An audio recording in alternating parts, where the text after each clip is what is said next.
Ang kulay talaga talaga. So, ayan na po, ang ating lechong manok na jumbo.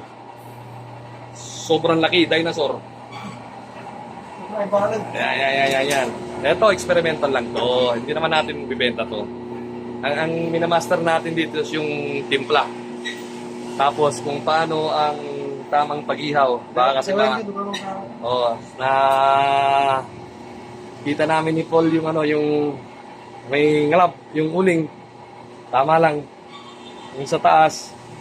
Marami pa kaming pag-aaralan. Pero ang first lesson is kung masarap nga ang timpla namin. Ganyan tayo. Ito si Paul. Kaway-kaway, Paul. Yan. Yan. Ito na kayo dito sa Don Juanito, Lechon Manok. Sa Rizal Avenue, San Carlos City.